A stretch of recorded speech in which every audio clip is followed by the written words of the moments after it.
Salut à tous les amis, bienvenue sur ma chaîne consacrée à l'actualité sur le Real Madrid. Comme on le sait tous, après le Classico entre le Barça et le Real hier, il y a eu des retombées monstrueuses sur le Real Madrid. Donc dans cette vidéo, on va essayer de parler de tout ce qui s'est passé après ce Classico. Donc pour tous ceux qui sont nouveaux sur la chaîne, n'hésitez pas à vous abonner et à activer la cloche de notification pour ne rater aucune actualité sur le Real Madrid. Et les gars, surtout, n'oubliez pas de liker la vidéo pour me montrer que vous avez aimé ce contenu. Avant de parler de Karim Benzema qui a vraiment pris cher dans les médias espagnols, les gars, vous n'êtes même pas prêts. On va parler de Guti, l'ancien joueur du Real Madrid qui a donné son avis sur cette rencontre entre le Barça et le Real. Donc les gars, d'après Guti, voilà l'ancien joueur du Real Madrid, il dit que Vinicius et Karim Benzema sont trop isolés du reste de l'équipe en attaque. Donc vraiment c'est réel ce qu'il dit parce que j'ai même vu une image traîner sur Twitter dernièrement. Si je la retrouve, je la mets juste à côté. Tu vois vraiment Vinicius sur le côté gauche avec Araujo et je crois Jules Koundé sur lui. Et dans la surface du Barça, il n'y a aucun joueur du Real Madrid. Du coup, je me demandais mais où est passé Karim Benzema. Et c'est là tu vois à quel point Karim Benzema, certes, son style où il remonte pour récupérer la balle, pour chercher la balle et revenir en attaque, c'est très efficace parfois. Mais sauf que dans ce genre de moment, tu te retrouves pénalisé parce qu'il n'y a personne dans la surface. Vous voyez ce que je veux dire? Donc je pense vraiment que ça c'est l'un des gros problèmes de ce Real Madrid. Et en plus de ça, le côté droit du Real Madrid avec Valverde, moi je trouve que le côté il est assez désert. Il n'y a personne les gars, faut se dire la vérité. Le côté de Valverde, il n'y a personne. Je ne comprends pas pourquoi Ancelotti utilise ce jeune joueur comme ça. Mets-le au milieu et mets Rodrigo à la place. Pourquoi il n'est pas Rodrigo à la place? C'est ça, j'ai jamais compris. Tu mets Rodrigo titulaire et tu fais rentrer Valverde. Et il y a Carlo Ancelotti qui a aussi donné son avis. Voilà, il a été interviewé après cette rencontre face au Barça. Donc, il a dit qu'en gros, le mois de janvier nous a coûté cher car après la Coupe du Monde, il nous a été difficile de nous remettre en forme. Maintenant, nous sommes très bons et nous allons bien finir la saison. Et ensuite, il dit qu'en gros, le Real Madrid a pris des risques et ça s'est presque bien passé pour le Real Madrid. La Ligue a perdu? Non, nous avons quitté le match triste, mais nous allons nous battre jusqu'au bout. Si on continue à jouer comme ça, on va bien terminer la saison et gagner quelque chose. Donc voilà, Carlo Ancelotti reste optimiste. En même temps, il reste encore le match retour de la Copa del Rey. Et voilà, là, ils sont en quart de finale de Ligue des Champions.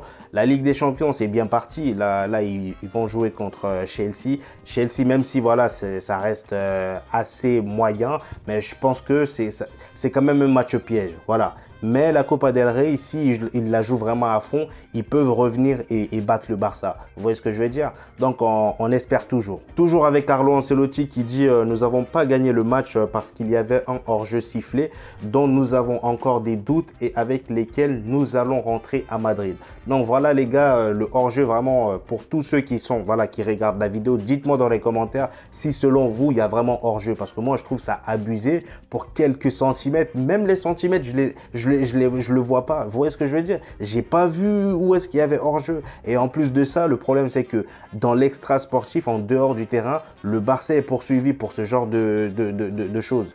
Ils sont poursuivis par la justice. Voilà, apparemment, ils payent les arbitres et des trucs farfelus comme ça. Et malgré ça, on a encore vu ce genre de choses hier face au Real Madrid. Donc moi, personnellement, je trouvais que voilà, c'était assez abusé d'annuler un but dans ce genre de match comme ça. Et par la suite, se prendre un but à la dernière minute et perdre le match. Donc quand je vous le disais, voilà, par rapport au côté droit du Real Madrid avec Valverde, là, il y a Carlo Ancelotti qui a d'ailleurs répondu à cette question. Voilà, le fait que le côté droit est désert. Voilà, en gros, il y a rien qui se passe. Là, il répond qu'en gros, nous avons laissé l'aile droit libre pour forcer le jeu à gauche. Nous avons eu des contres efficaces à la fin avec Rodrigo à gauche. Les changements nous ont donné un coup de pouce. Nous sommes tristes, blessés, mais fiers du match que nous avons joué. Donc voilà. Carlo Ancelotti ressort vraiment fier de ses joueurs. Voilà, en même temps, c'est un coach. Hein. Il ne va pas se mettre à mal les parler. Donc voilà. Et ensuite, il dit on a fait un bon match. On méritait de gagner. Reste la question du but qui a été refusé. On a tous essayé et l'équipe a perdu en équilibre. C'était un match serré jusqu'à la fin. Ça s'est réglé sur des petits détails.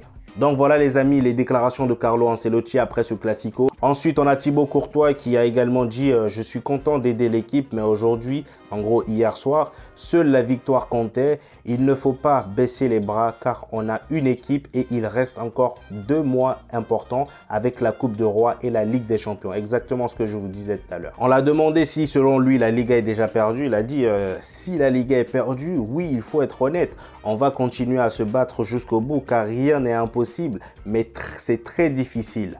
On va venir au Camp Nou dans l'objectif de nous qualifier pour gagner la Coupe du Roi. Donc voilà, lui, selon lui, voilà, faut être honnête les gars, c'est perdu d'avance, 12 points pour rattraper ça. Il faut que le Barça perde 4 matchs et que le Real Madrid gagne 4 matchs. C'est presque impossible, je ne vois pas le Barça perdre 4 matchs en fait. Vous voyez ce que je veux dire? Donc personnellement, je pense que moi je suis d'accord avec lui, c'est déjà perdu à l'avance. Donc voilà, là on a une petite... voilà, là c'était la une du journal Marca. Voilà, c'est le journal espagnol. Comme vous pouvez le voir, ils ont mis à 1 millimètre de la Liga. En gros, à 1 millimètre de la Liga. Voilà. Le but d'Asensio qui a été refusé, vous voyez, à quelques centimètres. Je vois même pas, c'est même pas des millimètres là. Vous voyez, je vois même pas le millimètre. Je trouve que je sais même pas qui a créé la VAR là. Qui a créé cette VAR? Parce que c'est n'importe quoi. Parce qu'au bout d'un moment, on ne peut pas tout contrôler. On ne peut pas contrôler notre coude. Pour moi, si c'est aussi flagrant que ça, d'accord. Mais au bout d'un moment, regardez. Je crois que c'est son maillot qui est en hors-jeu. Enfin, je sais pas là. Il y a quoi en hors-jeu là? Parce que je comprends pas. Vous allez me dire les coudes, mais moi je vois pas de coudes là. Bref, en tout cas, ça c'était la une du journal Marca. Nous avons Luka Modric, les amis, voilà, qui a donné des déclarations par rapport à son transfert et sa situation au Real Madrid.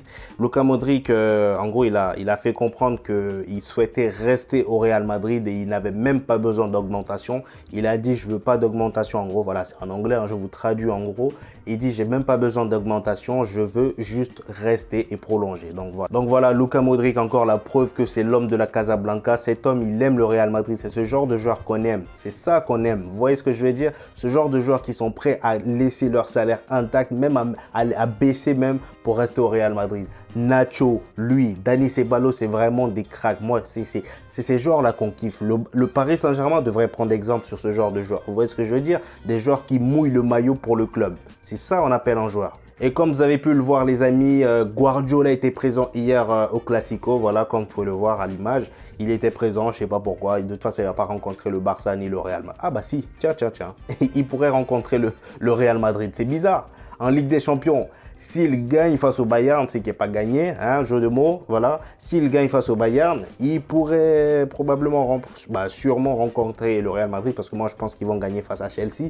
Donc voilà, peut-être qu'il est venu un peu gratter quelques trucs, quelques tactiques avec Xavi, voilà. Et c'est très dangereux ça par contre, hein, parce que si Xavi a la potion pour battre le Real Madrid et que Guardiola est l'ancien entraîneur de Xavi, Xavi pourrait nous mettre à l'envers.